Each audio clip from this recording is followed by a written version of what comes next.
রহমত পূর্ণ হোক প্রভাত আমার, তাহাজ্জুদ আর ফজরের অভ্যাস আছে যার, রহমত পূর্ণ প্রভাত হয় তার।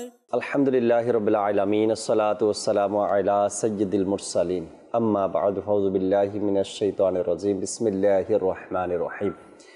আসসালাতু ওয়াসসালামু আলাইকা ইয়া রাসূলুল্লাহ ওয়া আলা আলিকা ওয়া আসহাবিকা ইয়া হাবিবাল্লাহ। আসসালাতু ওয়াসসালামু আলাইকা ইয়া নবিয়াল্লাহ ওয়া আলা আলিকা ওয়া আসহাবিকা ইয়া নূরাল্লাহ। মাদানী চ্যানেলের দর্শক শ্রোতা, আলহামদুলিল্লাহ আবার উপস্থিত হয়েছি রহমতপূর্ণ প্রভাত অনুষ্ঠান নিয়ে। যেখান থেকে আমাদের অনুষ্ঠান দেখছেন, দূরে কিংবা কাছে, দেশে কিংবা প্রবাসে, সকল দর্শকে জানাই আন্তরিক মোবারকবাদ। নবী রাহমাত শাফি উম্মাত সাল্লাল্লাহু তাআলা আলাইহি ওয়াসাল্লামের আলিশান ফরমান, যে ব্যক্তি সকালে এবং সন্ধ্যায় আমার উপর তিনবার করে দুরূদ শরীফ পাঠ করবে, আল্লাহ তাবারক ওয়া তাআলা ওই ব্যক্তির ওই দিন ও রাতের গুনাহকে ক্ষমা করে দিবেন। সাল্লু আলাল হাবিব সাল্লাল্লাহু তাআলা আলা মুহাম্মদ সাল্লাল্লাহু তাআলা আলাইহি ওয়াসাল্লাম। দর্শক শ্রোতা, রহমতপূর্ণ প্রভাত অনুষ্ঠানে কোরআনে পাকের তেলাওয়াত শুনবো, হামদে বারি তাআলা, নাতে রাসূল মকবুল সাল্লাল্লাহু তাআলা আলাইহি ওয়াসাল্লামও শোনাবো আপনাদেরকে। এর পাশাপাশি একটি বিষয় নিয়েছে আলোচনা করার জন্য, নেকির দাওয়াত দেওয়ার জন্য, ভালো কিছু কথা আপনাদের পর্যন্ত পৌঁছানোর জন্য। আশা রাখি আপনার অনুষ্ঠানের শেষ পর্যন্ত আমাদের সাথে থাকবেন। আর আপনাদের কল আর SMS-গুলো ইনশাআল্লাহ তাআলা আমরা অনুষ্ঠানে অ্যাড করার চেষ্টা করছি। দর্শক শ্রোতা, রহমতপূর্ণ প্রভাত অনুষ্ঠানের আগে আমরা কোরআনে পাকের তেলাওয়াত শুনবো, আর স্ক্রিনেও দৃষ্টি রাখবো, তর্জমাও দেখব। এরপরে আল্লাহ চায় আপনাদেরকে আজকের বিষয় জানাবো, হামদে বারি তাআলাও শুনবেন ইনশাআল্লাহ তাআলা। জি, আমাদেরকে কোরআনে পাকের তেলাওয়াত শুনিয়ে দিন। আউযু বিল্লাহি মিনাশ শাইতানির রাজীম। বিসমিল্লাহির রহমানির রহিম।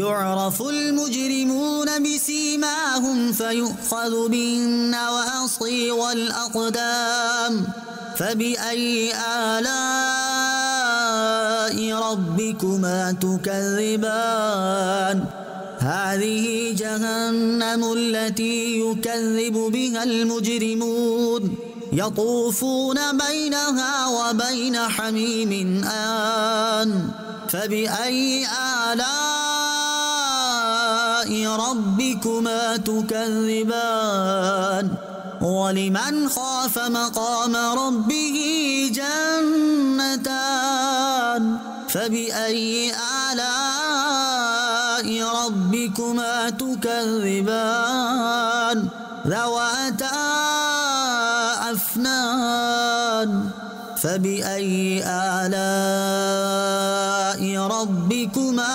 تكذبان فيهما عينان تجريان فبأي آلاء ربكما تكذبان صدق الله العظيم।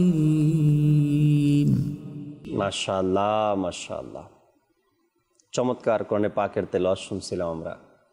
আল্লাহ তাবারক ওয়া তাআলা আপনার জন্য, আমার জন্য যে ইরশাদে কারিমা করেছেন, অসংখ্য নিয়ামতের আলোচনা এই সূরার মধ্যে রয়েছে, এবং আপনার আমার রিজিকের কথা এই সূরার মধ্যে বর্ণিত রয়েছে।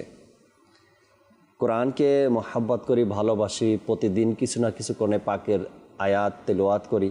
এর পাশাপাশি তর্জমা পড়ার চেষ্টা করি কানজুল ঈমান থেকে, যা কেবলা শাইখে তরিকাত আমির আহলে সুন্নাত দামাত বারকাতুহুল আলিয়া নেক আমল রিসালার মধ্যে প্রতিদিন কানজুল ঈমান থেকে কমপক্ষে 3 আয়াত তর্জমা তাফসির শোনা বা শোনানোর তারগিব দিয়েছেন। আল্লাহ তাবারক ওয়া তাআলা কোরআনের সাথে সুসম্পর্ক রাখা, কোরআনকে ভালোবাসা, সে তৌফিক আমাদেরকে আল্লাহ দান করুক। দর্শক, এই কোরআনে পাকের মধ্যেই মানুষের ব্যাপারে চমৎকার কিছু আলোচনা এসেছে। কোরআনে পাকের মধ্যেই মানুষের ব্যাপারে, সেই মানুষের মধ্যে নবী রাসূলগণ রয়েছে, তাদের আলোচনাও এসেছে। এই মানুষের মধ্যে সাহাবা একরাম রয়েছে, তাদের আলোচনাও এসেছে। এই মানুষের মধ্যে আউলিয়া একরাম আছে, তাদের আলোচনাও এসেছে।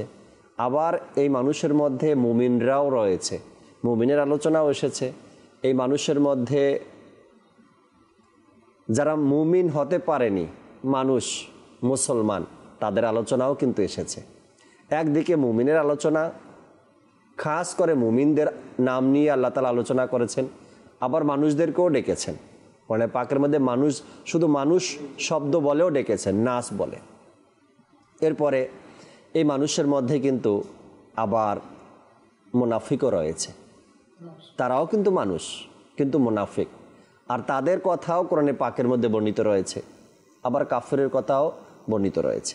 আজকে এই সকল আলোচনার মধ্য থেকে এক খাস ব্যক্তিদের আলোচনা করার চেষ্টা করছি অনুষ্ঠান। বাংলার সম্রাট শাহজালাল ইয়ামানী রাহমাতুল্লাহি তাআলা, এই মহান ওলিয়ে কামিল বাংলাদেশে যখন এসেছেন ইসলামের প্রচার প্রসার করার জন্য, তার সেই সাহস আর শক্তি আর একাগ্রতা আর ইবাদত ও রিয়াজত খৌফে খোদার ইশকে রসুলের এমনভাবে ঢঙ্কা বাজিয়েছেন, পুরো বাংলাদেশে নয়, আল্লাহ তাআলার দয়ায় পুরো পৃথিবীতে এই মহান ওলিয়ে কামিলের নাম ছড়িয়ে পড়েছে এবং তার ফয়জ বরকত আজও পর্যন্ত যাদের নসিব হয়েছে তারা নিচ্ছে তার ফয়জ বরকত ইনশাআল্লাহ তাবারাক ওয়া তাআলা। আজকের বিষয় রেখেছি আউলিয়া একরামের মর্যাদা।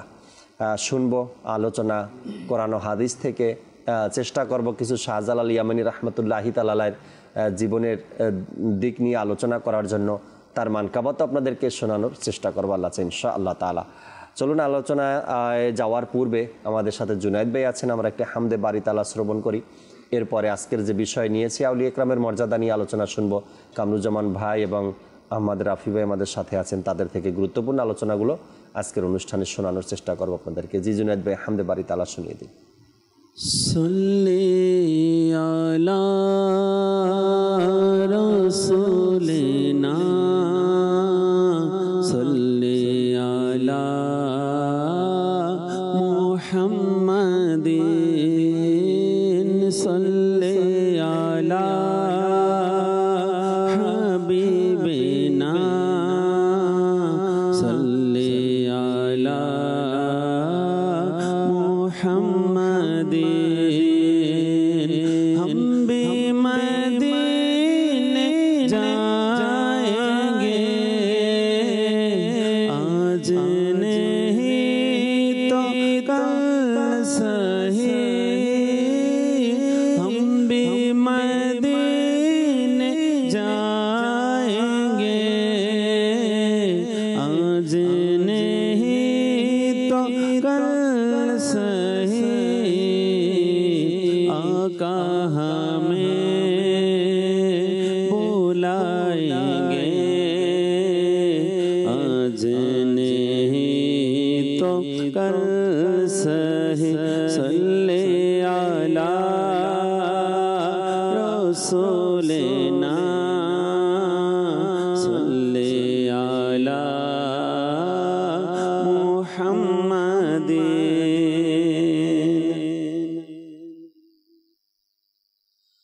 अल्लाह अल्लाह अल्लाह अल्लाह अल्लाह अल्लाह अल्लाह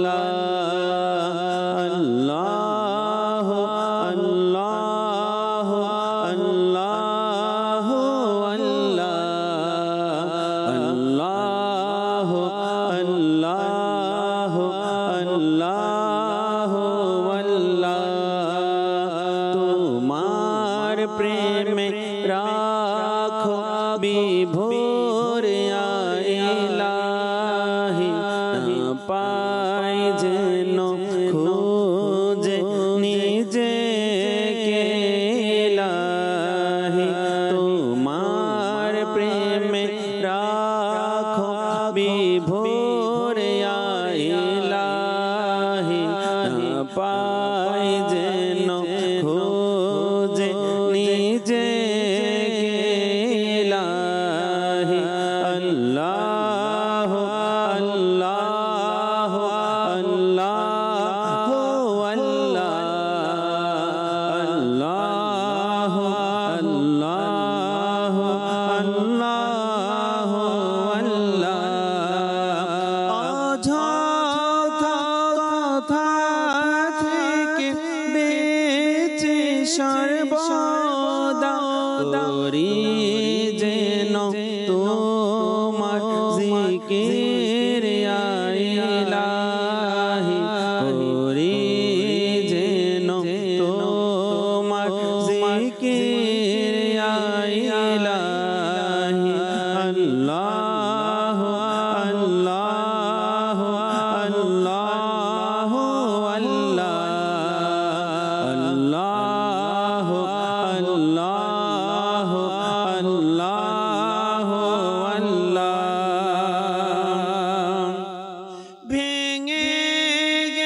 হাসরে আমার ইলাহি কি হবে হাসরে আমার ইলাহি আল্লাহ আল্লাহ আল্লাহ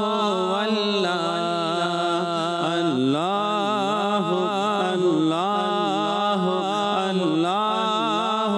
আল্লাহ কাটে যেন জীবন তোমার ইবাদতে দয়া করো এমন দয়া ইলাহি দয়া করো এমন দয়া ইলাহি আল্লাহ আল্লাহ আল্লাহ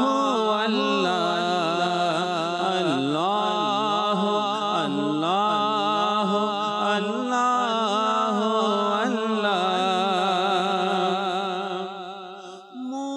মুসলমান আত্মার তোমারি দয়ায় মরি যেন ঈমান নিয়ে ইলাহি মরি যেন ঈমান নিয়ে ইলাহি আল্লাহ আল্লাহ আল্লাহ আল্লাহ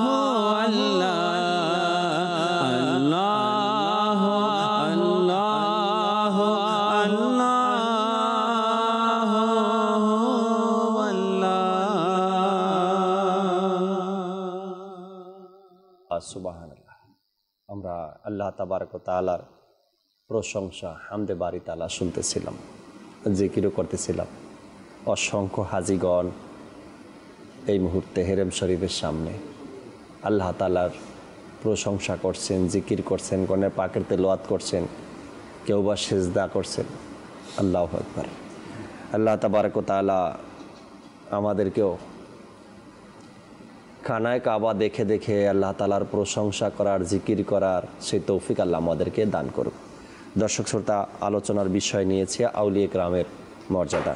যেহেতু রাফি ভাই আমাদের সাথে আছেন, রাফি ভাই থেকে শুরু করতে চাই।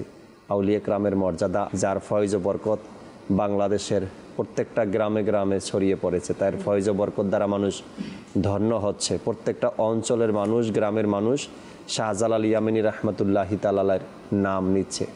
যদিও বা নিতে কষ্ট হয় অনেকের, কিন্তু বিপদে পড়লে আবার ঠিকই নেয়। বিপদে পড়লে তাদেরকেও নাম নিতে শোনা যায়।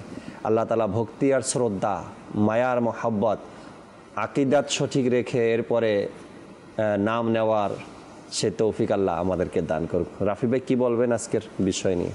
জি, আলহামদুলিল্লাহ রাব্বিল আলামিন, আসসালাতু ওয়াসসালামু আলা খাতামিন নাবিয়্যিন। আলহামদুলিল্লাহ, আল্লাহ সুবহানাহু ওয়া তাআলার অনেক বড় দয়া যে তিনি আমাদেরকে সর্বশ্রেষ্ঠ জীব হিসেবে আখ্যায়িত করেছেন, মুসলমান বানিয়েছেন। আমাদের প্রিয় নবী রাসূল আরবি সাল্লাল্লাহু আলাইহি ওয়াসাল্লাম, আখিরি নবী সাল্লাল্লাহু আলাইহি ওয়াসাল্লামের মাধ্যমে এক সর্বশ্রেষ্ঠ বিধান আমাদেরকে দান করেছেন। এমন কিতাব দান করেছেন যে কিতাব আর কোনো দিন আসবে না। এমন নবী দান করেছেন যে নবী আর কোনো দিন আসবে না। তো আলহামদুলিল্লাহ, আখিরি নবী সাল্লাল্লাহু আলাইহি ওয়াসাল্লামের উম্মত হতে পেরে আমরা অনেক সৌভাগ্যবান। তো এই উম্মতের মধ্যেও কিছু ক্যাটাগরি আছে, যেমনটা আপনি কিছুক্ষণ পূর্বেও ইরশাদ করেছিলেন। আল্লাহ সুবহানাহু ওয়া তাআলা তার হাবিব সাল্লাল্লাহু আলাইহি ওয়াসাল্লামের উম্মতের মধ্য থেকে কিছু স্পেশাল ক্যাটাগরি উনি তৈরি করেছেন, আর যাদের মাধ্যমে দ্বীনে ইসলামের অনেক বেশি খিদমত হচ্ছে বা হবে। তো আল্লাহর দেওয়া এই ধর্ম ও জীবন বিধান এর যে সংরক্ষণ ও প্রচারে প্রিয় নবী রাসূল আরবি সাল্লাল্লাহু আলাইহি ওয়াসাল্লাম নিজে, তার সাহাবা, তাবেঈনগণ এবং নিজ নিজ অবস্থান থেকে সাধ্যমতো অবদান রেখে গেছেন। এক্ষেত্রে উলামায়ে কেরাম যারা রয়েছেন, আউলিয়া কামিলিন যারা রয়েছেন, তাদের ভূমিকা অনস্বীকার্য। আল্লাহ নবী রাসূল আরবি সাল্লাল্লাহু আলাইহি সাল্লাম যা ইরশাদ করেছেন, সাহাবীরা তা লুফে নিয়েছেন। পরবর্তী সময়ে ধাপে ধাপে তাবেঈন, খোলাফায়ে রাশিদিন, আউলিয়া কামিলিনদের মাধ্যমে এতটুকু পর্যন্ত দ্বীন ইসলাম এসেছে। তো আজকে যেহেতু আউলিয়া কেরামের মর্যাদা নেওয়া হয়েছে বিষয়, সেই তো ওলি আল্লাহ গণের কিছু আলোচনা করার যদি সুযোগ হয়ে যেত আর কি। তো এই ওলি শব্দটি মূলত আরবি ভাষা থেকে এসেছে, যার অর্থ বন্ধু, অভিভাবক, শিক্ষক বা কিছু কিছু ক্ষেত্রে দায়িত্বশীল বোঝানো হয়, পথ প্রদর্শক বোঝানো হয়, গার্ডিয়ান বলা হয়। তো এই ওলির বহুবচন মূলত আউলিয়া, ওলি আল্লাহগণ। তো আউলিয়া কামিলিনগণ যুগে যুগে এমন এমন কিছু নিদর্শনাবলী, এমন এমন কিছু ইসলামী খিদমত করে গিয়েছেন যা আজ পর্যন্ত আলহামদুলিল্লাহ আমাদের স্মরণ করতে হয়। আর কেনই বা করবো না, যেখানে আল্লাহ তাআলার প্রিয় হাবিব রসুল আরবি সাল্লাল্লাহু আলাইহি ওয়াসাল্লাম ইরশাদ করে দিয়েছেন তাদের শান ও মর্যাদার ব্যাপারে। অনেক আগে, আরও শত শত হাজার হাজার বছর পূর্বে আল্লাহ নবী রসুল আরবি সাল্লাল্লাহু আলাইহি ওয়াসাল্লাম তাদের ব্যাপারে আলোচনা করেছেন। তো এই ব্যাপারে ঈমান উদ্দীপক এক ঘটনা আছে। তো আউলিয়া কামিলিনদের যে ফজিলত, আউলিয়া কেরামের ব্যাপারে এক চমৎকার বয়ান এসেছে রুহুল বয়ানে। এই ঈমান তাজাকারী ঘটনা যদি আমরা শ্রবণ করি তাহলে বুঝতে পারবো যে এই জামানার এক একজন ওলি, এক একজন আলিমের কি মর্যাদা রয়েছে। মুফাসসিরে কুরআন হযরত সাইয়্যিদুনা ইসমাইল হাক্কি তার প্রসিদ্ধ তাফসির রুহুল বয়ানে একটি ঈমান তাজাকারী ঘটনা এইভাবে লিপিবদ্ধ করেন। তিনি লিখেন, হযরত সাইয়্যিদুনা ইমাম আবুল হাসান শাজলি রহমতুল্লাহ আলাইহি বলেন, একবার আমি মসজিদে আকসায় ঘুমিয়ে পড়লাম। দেখলাম যে মসজিদে আকসার বাহিরে একটি সিংহাসন সাজানো হয়েছে, দলে দলে মানুষের সমাগম শুরু হলো। আমি জিজ্ঞেস করলাম এটি কিসের ইজতেমা বা জমায়েত। জানতে পারলাম যে সকল নবী ও রসুল আলাইহিমুস সালামগণ সাইয়্যিদে আলম নূরে মুজাসসাম সাল্লাল্লাহু আলাইহি ওয়াসাল্লামের পবিত্র খিদমতে উপস্থিত হয়েছেন। আমি সেই আসন দেখতেছি এবং তাতে আমাদের প্রিয় নবী রসুল আরবি সাল্লাল্লাহু আলাইহি সাল্লাম ওইখানে যে একা উপবিষ্ট আছেন তা আমি পর্যবেক্ষণ করলাম। যত সকল নবী আলাইহিস সালামগণ ছিলেন তারা নিচে মাটির মধ্যে বসা ছিলেন, আর আল্লাহর নবী রসুল আরবি সাল্লাল্লাহু আলাইহি সাল্লাম ওই সিংহাসনের মধ্যে সমাসীন ছিলেন। তো ওইখানে যে সকল নবী আলাইহিস সালামগণ ছিলেন তার মধ্যে ইব্রাহিম আলাইহিস সালাম, হযরত ঈসা, হযরত নূহ এবং হযরত মূসা আলাইহিস সালাম ছাড়াও অনেক নবী আলাইহিস সালামগণ ছিলেন। ওনারা সবাই মাটিতে উপবিষ্ট ছিলেন। আমি সেখানে দাঁড়িয়ে গেলাম এবং এই সম্মানিত ব্যক্তিদের কথাবার্তা শুনতে লাগলাম। হযরত মূসা আলাইহিস সালাম এক ফাঁকে এইভাবে আরজ করতে লাগলেন যে, ইয়া রাসূলুল্লাহ সাল্লাল্লাহু আলাইহি ওয়াসাল্লাম, আপনি ইরশাদ করেছিলেন, আপনার এই ইরশাদ আমি শুনেছি যে আপনার উম্মতের উলামা বনি ইসরাইলের নবীদের নেয়, অর্থাৎ দ্বীনের প্রচার ও প্রসারের ক্ষেত্রে উলামাদের অনেক বড় ভূমিকা। তো উলামা ইসলামগণ দ্বীনের যতটুকু খিদমত করেছেন ততটুকু খিদমত আর অন্য কোনো দ্বীনের আলিমরা নিজের দ্বীনের জন্য করেনি। তবে আপনি তাদের মধ্য হতে কোন একজন আলিমকে দেখান। তখন হুজুর আকরাম সাল্লাল্লাহু আলাইহি সাল্লাম ইমাম মুহাম্মদ বিন মুহাম্মদ গজ্জালি রহমতুল্লাহ আলাইহির দিকে ইঙ্গিত করলেন। হযরত মূসা আলাইহিস সালাম তার কাছে একটি প্রশ্ন করলেন, ইমাম গজ্জালি আলাইহি রাহমা এর 10টি উত্তর দিলেন। হযরত মূসা আলাইহিস সালাম বললেন, উত্তর প্রশ্ন অনুযায়ী হওয়া চাই, একটি প্রশ্নের একটি উত্তর দেওয়া উচিত ছিল, কিন্তু 10টি উত্তর কেন দিলেন? পরবর্তী সময় হযরত সাইয়েদনা ইমাম গজ্জালি রহমতুল্লাহ আলাইহি আরজ করলেন, ইয়া নবী আল্লাহ, আল্লাহ তাআলা আপনাকেও একটি প্রশ্ন করেছিলেন, যেমনটি কুরআনুল মাজিদে বর্ণিত হয়েছে, ওয়ামা তিলকা বিয়ামিনিকা ইয়া মূসা, এবং হে মূসা তোমার ডান হাতে কি। তখন আপনিও তো অনেকগুলো বলেছিলেন। তো আল্লাহ সুবহানাহু ওয়া তাআলার প্রিয় হাবিবে লাবিব সাল্লাল্লাহু আলাইহি সাল্লাম পরবর্তী সময়ে যে সকল আলিমগণ আসবেন তাদের মধ্য থেকে যে স্পেশাল কিছু ক্যাটাগরি আসবে, ওই ক্যাটাগরি সম্পর্কে আল্লাহর নবী রাসূল সাল্লাল্লাহু আলাইহি ওয়াসাল্লাম তখনই জানিয়ে দিয়েছে যে তারা কিভাবে দ্বীন ইসলামের খিদমত করবেন। তাদের নাম তখনও নেওয়া হয়েছে। তো আজকে ইমাম গজ্জালি আলাইহি রাহমার অনুসারীরা, আমার গাউসে পাক আলাইহি রাহমার অনুসারীরা, আমার খাজা মাইনুদ্দিন চিশতি রহমতুল্লাহ আলাইহির অনুসারীরা আজ বাংলার আনাচে কানাচে তথা বিশ্বের আনাচে কানাচে খিদমত করে যাচ্ছে। তো এর মধ্যে one of the most popular person Bangladesh Shahjalal Yamini আলাইহি রাহমা। তো তার খিদমতের কথা আসলে না বললেই নয়। এই বাংলার মানুষ, এই বদ্বীপের মানুষ, এই ভূখণ্ডের মানুষ দ্বীন ইসলাম পেয়েছে তার নিরলস প্রচেষ্টার বদৌলতে। আল্লাহ তাআলার হাবিব সাল্লাল্লাহু আলাইহি সাল্লামের হুকুমকে মান্য করার জন্য তার ভূমিকা অনস্বীকার্য ছিল। তো এই আউলিয়া কামিলিনদের মর্যাদার ব্যাপারে আল্লাহ সুবহানাহু ওয়া তাআলা কুরআনুল কারীমেও বিভিন্ন জায়গায় ইরশাদ করেছেন যে আমার ওলিগণের কোনো ভয় নেই, আমার ওলিগণের কোনো টেনশন নেই। বুখারী শরীফে আল্লাহর নবী রাসূল সাল্লাল্লাহু আলাইহি ওয়াসাল্লামের হাদিসে কারিমা এসেছে।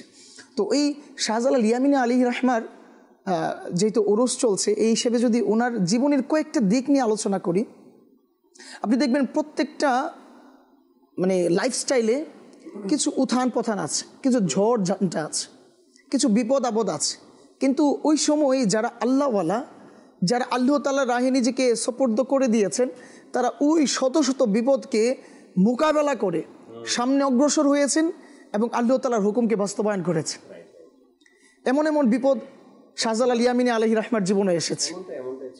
আসলে তারা আউলিয়া ইকরাম যখন দিনের কাজের জন্য বের হয়ে যান, আমরা প্রায় সময় শুনি যে সিদ্দিক আকবর রাদিয়াল্লাহু তাআলা আনহু ওই বাণী, যে ব্যক্তি আল্লাহর কাজে লেগে যায় আল্লাহ সুবহানাহু ওয়া তাআলা আল্লাহ তাআলা তার কাজও করে দেয়। তো আউলিয়া ইকরাম যখন সিদ্ধান্ত নিতেন যে আল্লাহ তাআলার জন্য, যে এই কাজটা আমি আল্লাহ তাআলার জন্য করছি, আল্লাহর দিনের জন্য করছি, তখন আল্লাহ তাবারক ওয়া তাআলা তাদের সঠিক সময় সঠিক সিদ্ধান্ত নেওয়ার বুঝ দেন, সঠিক জায়গায় সঠিক কথা বলার বুঝ দেন, সঠিক জায়গায় সঠিক দাওয়াত দেওয়ার বুঝ দেন।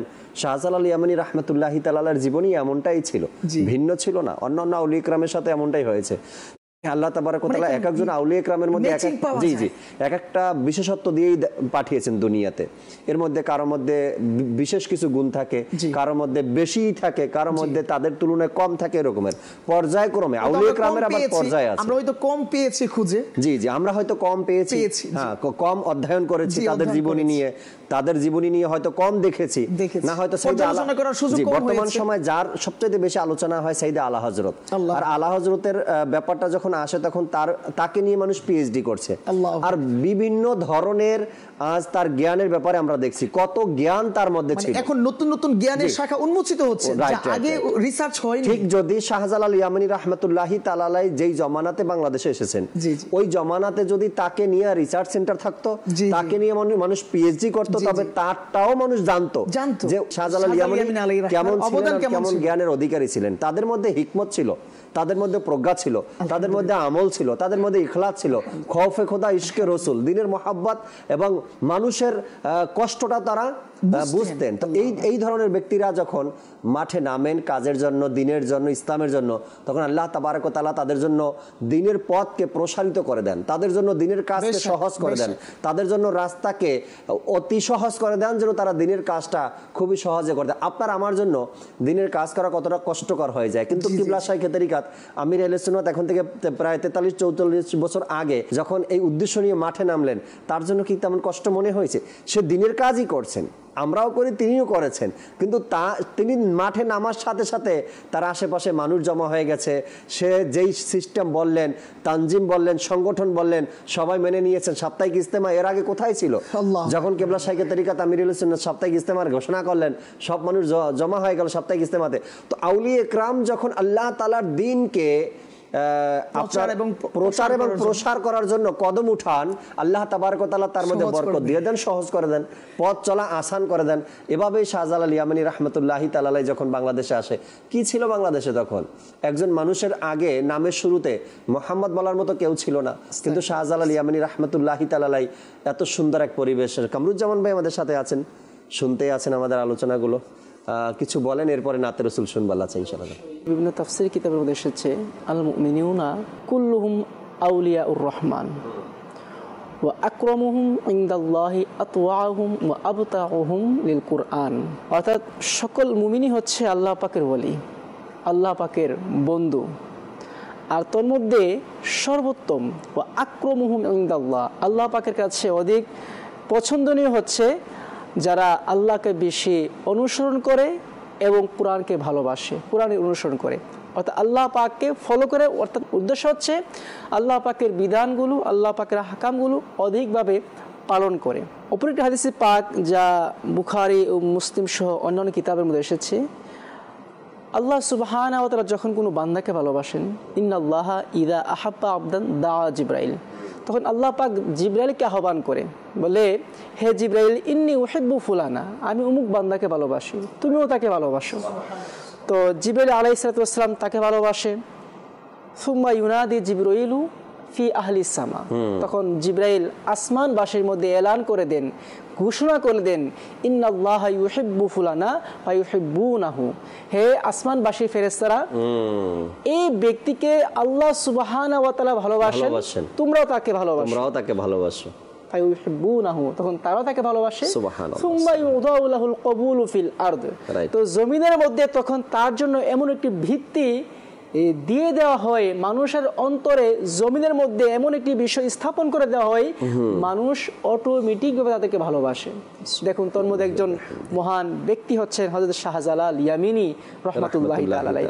আমরা যদি বাহ্যিকভাবে একটু বিবেচনা করি, হয়তো তিনি বর্তমানে আমাদেরকে তেমন উপকার করছে না বাহ্যিকভাবে, যদিও বা তার মাধ্যমে আমরা ইসলাম পেয়েছি, কিন্তু তারপর আমরা তাকে ভালোবাসি। খাজা গরিবে নওয়াজ তাকেও আমরা ভালোবাসি, গাউসে পাক তাকেও আমরা ভালোবাসি, এক কথায় আল্লাহ পাকের নেক বান্দাদেরকে আমরা ভালোবাসি, কিন্তু তারা তো আমাদেরকে বাহ্যিকভাবে উপকার করছে না বর্তমান। কেন ভালোবাসি? আল্লাহ পাক মানুষের অন্তরের মধ্যে তাদের ভালোবাসা স্থাপন করে দিয়েছেন। এর জন্য মানুষ চাইলেও ভালোবাসে, না চাইলেও ভালোবাসে। যারা রোগী তাদের কথা ভিন্ন, কিন্তু যারা প্রকৃত মুমিন, যারা সাধারণ মানুষ, তারাও কিন্তু দেখবেন আল্লাহর ওলিদেরকে ভালোবাসে। আল্লাহর ওলিরা এমন কিছু দৃষ্টান্ত দুনিয়াতে রেখে যান, মৃত্যুর পরেও মানুষগণ তাদেরকে স্মরণ করে, তাদের নিয়ে আলোচনা করে। আর আউলিয়া কেরাম কিন্তু দুনিয়া থেকে যায় ঠিক আছে, কিন্তু তারা তাদের স্থানকে পরিবর্তন করেন। আপনি চমৎকার বলছেন যে আউলিয়া কেরাম এদেরকে আমরা ভালোবাসি। কেন ভালোবাসি? আল্লাহ তাবারক ওয়া তাআলা ভালোবাসার জন্য হুকুম দিয়েছেন, তাই না? কোরআন পাকের বিভিন্ন জায়গায় বলেছেন না, তোমরা আউলিয়া কেরামের সঙ্গ লাভ করো, তাদের সহবতে থাকো। যে বিষয়টা আপনি বললেন যে বাহ্যিকভাবে হয়তো তারা আমাদের কোনো উপকার করে না, এটা হয়তো আপনি উদাহরণ দিয়েছেন বোঝানোর জন্য, কিন্তু এটাও তো আছে কিতাবের মধ্যে যে এই দুনিয়ার জমিন যে এখনো ধ্বংস হয় নাই, তার পিছনে এক বড় কারণ এই আউলিয়া কেরাম আছে, গাউস কুতুব আছে বিদায় এখনো আল্লাহ তাবারক ওয়া তাআলা যে গুনাহ প্রত্যেকটা ঘরে ঘরে না, প্রত্যেকটা এলাকায়, প্রত্যেকটা মহল্লায় যে বেহায়াপনা ছড়িয়ে পড়ছে, আল্লাহ এই জমিনকে আরো আগে ধ্বংস করতেন, হয়তো এই সকল আউলিয়া কেরামের সদকায় আমরা বেঁচে আছি বা এই জমিন এখনো বেঁচে আছে। তাদেরকে বলা হয় পিলারের মতো, তাদেরকে বলা হয় পাহাড়ের মতো, যেন এই জমিন ধসে না পড়ে। তাদের উসিলাতে আল্লাহ তাআলা এখন পর্যন্ত এই জমিনকে ভালো রেখেছেন। জি জি, আল্লাহ সুবহানাহু ওয়া তাআলা আউলিয়া কেরামকে বিশেষ ফজিলত ও মহত্ব দান করেছেন। আরেকটি বিষয় হচ্ছে আউলিয়া কেরাম কিন্তু স্থানান্তরিত হয়, দুনিয়া থেকে যায়, কিন্তু যাওয়ার ফলেও তাদের যে অবকাঠামো কিংবা তাদের যে বৈশিষ্ট্য, তাদের যে প্রভাব, তাদের যে কারামত, এগুলো কিন্তু রয়ে যায়। এমন কিতাবের মধ্যে বর্ণিত আছে, যখন আউলিয়া কেরাম দুনিয়াতে থাকে তাদের একটি পর্দা থাকে, তারা চাইলেও সকল কিছু প্রকাশ করতে পারে না। এর জন্য আপনি দেখবেন যদি কোনো একাধিক আউলিয়া কেরামের জীবনীতে দেখবেন তারা জীবনে কিছু কারামত প্রকাশ পেয়েছে, তার বিশেষ বিশেষ মুরিদরা সেটা দেখে নিয়েছে, কিন্তু ওসিয়ত করেছে আমার মৃত্যুর আগে বলবে না, কিন্তু আমি দুনিয়া থেকে যাওয়ার পর বলবে। এটা বলতে পারি আমরা আউলিয়া কেরামের নীতিমালা। জি, নীতিমালা, কারণ সবার সাথে এটা ঘটছে, সবার সাথে, সকল আউলিয়া কেরামের। জি জি জি। তো এর কারণ হচ্ছে আউলিয়া কেরাম যখন দুনিয়াতে থাকে তাদের একটি পর্দা থাকে, তাদের একটি সীমাবদ্ধতা থাকে। যখন দুনিয়া থেকে চলে যায় এই পর্দাটা উঠে যায়। অনেকগুলো কারণও থাকে এখানে, তাই না? এটা আল্লাহ পাকের হিকমত। যদি শাহজালাল ইয়ামানী রাহমাতুল্লাহি তাআলা যে সকল কারামতের কথা এখন আমরা শুনি বা পড়ি, এটা যদি তিনি জীবিত অবস্থায় এখন যত মানুষ বাংলাদেশে, এমন মানুষ যদি তার জমানায় থাকতো আর তিনি আল্লাহ তাআলার নেক বান্দা এটা জানতো, হয়তো ঠিকমতো ইবাদত করার সুযোগ পেত না, মানুষের এত ভিড় থাকতো না।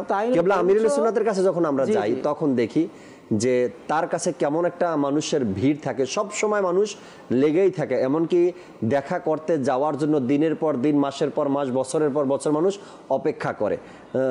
তাদের ইবাদত, রিয়াজত, তাদের যে ব্যক্তিগত আমল, এগুলাতে ঘাটতি আসে। এই কারণে আউলিয়া কেরাম নিজের পক্ষ থেকেও এটাকে প্রকাশ করতে চায় না কি আমার থেকে এই কারামত প্রকাশ পেয়েছে, এটা বলে না তারা নিজেরা। জি অবশ্যই আউলিয়া কেরাম, যেটা বলছিলাম যে আল্লাহ পাক সুবহানাহু ওয়া তাআলা একটি রহস্য হচ্ছে আউলিয়া কেরাম তারা দুনিয়াতে আছেন, আল্লাহ পাকের পক্ষ থেকে কিছু বিশেষ কারামত তারা পায়, কিন্তু এই কারামতগুলো তারা সবসময় প্রকাশ করে না, বরং যখন তারা দুনিয়া থেকে চলে যায় তাদের এই কারামতের মাত্রাগুলো বেড়ে যায়।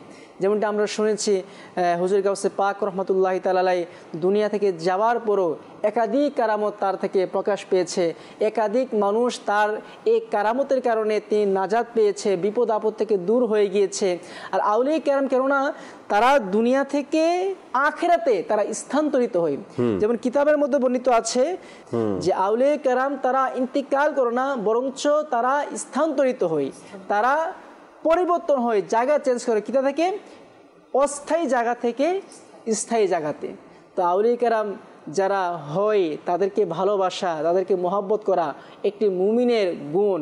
মুমিন চাইলেও আল্লাহর ওলিদেরকে ভালোবাসবে, না চাইলেও আল্লাহর ওলিদেরকে ভালোবাসবে, কারণ সে তো মুমিন। রাইট, সে মুমিন এবং মুমিন আল্লাহ তাআলার হুকুম, আল্লাহ তাআলার দেখানো পথ, আউলিয়া কেরামের পথ এবং আল্লাহ রসুলের হুকুমগুলো মুমিন অবশ্যই পালন করবে। আর এই কারণেই মুমিন আল্লাহ আউলিয়া কেরামকে ভালোবাসে। জুনায়েদ ভাইয়ের কাছে আসবে একটি নাতে রসুল মকবুল সাল্লাল্লাহু আলাইহি সাল্লাম শুনি অনুষ্ঠানে, এরপরে আপনাদের দর্শকের কলগুলো SMS গুলো নেওয়ার চেষ্টা করবেন ইনশাআল্লাহ তাআলা। জি জুনায়েদ। জীবনে হবে কি তোমার ও দিদার রাসূলুল্লাহ, জীবনে হবে কি তোমার ও দিদার রাসূলুল্লাহ, আশায় রয়েছি আমি গুনাহগার রাসূলুল্লাহ, আশায় রয়েছি আমি গুনাহগার রাসূলুল্লাহ, জীবনে হবে কি তোমার দিদার রাসূলুল্লাহ, আশায় রয়েছি আমি গুনাহগার রাসূলুল্লাহ, জাহানের যে দিকে তাকায় দরদি আর তোকে নাই, জাহানের যে দিকে তাকায় দরদি আর তোকে নাই, তুমি যে রাহমতেরি ভান্ডারে ইয়া রাসূলুল্লাহ, জীবনে হবে কি তোমার দিদার রাসূলুল্লাহ, তোমারি জিয়ারতে যায় হাজার হাজি মদিনায়, তোমারি জিয়ারতে যায় হাজার হাজি মদিনায়, তুমি হয় গরিবের মদদগার রাসূলুল্লাহ, তুমি হয় গরিবের মদদগার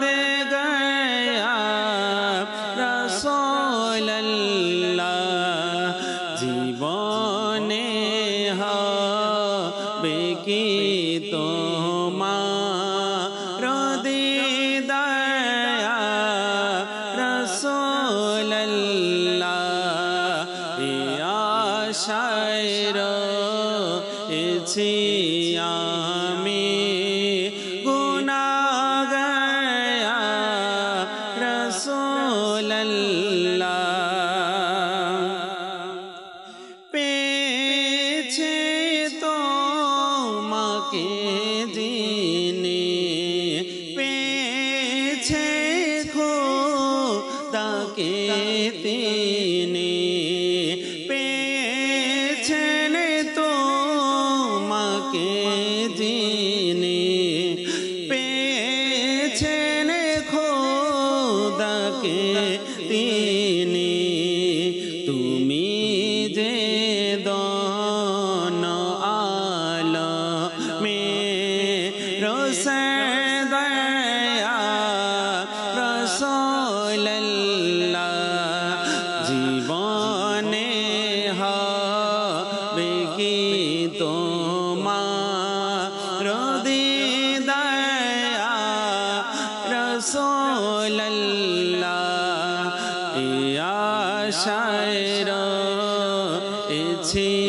আমি গুনাহগার ইয়া রাসূলুল্লাহ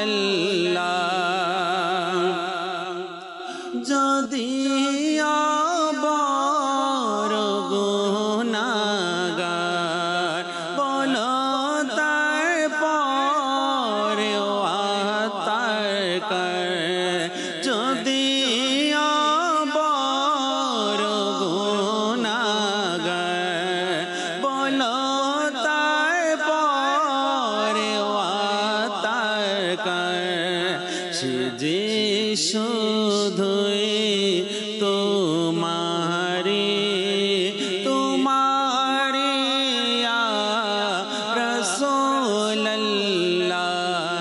জীবনে হবে কি তোমার দিদার ইয়া রাসূলুল্লাহ এই আশায় রয়েছি আমি গুনাহগার ইয়া রাসূলুল্লাহ জীবনে হবে কি তোমার দিদার ইয়া রাসূলুল্লাহ এই আশায় রয়েছি আমি গুনাহগার ইয়া রাসূলুল্লাহ সুবহানাল্লাহ সুবহানাল্লাহ। আল্লাহ চাই ইনশাআল্লাহ তাবারক ওয়া তাআলা এই গুনাহগারের উপর আমার নবী সাল্লাল্লাহু তাআলা আলাইহি ওয়াসাল্লামের দয়া হয়ে যাবে ইনশাআল্লাহ তাআলা।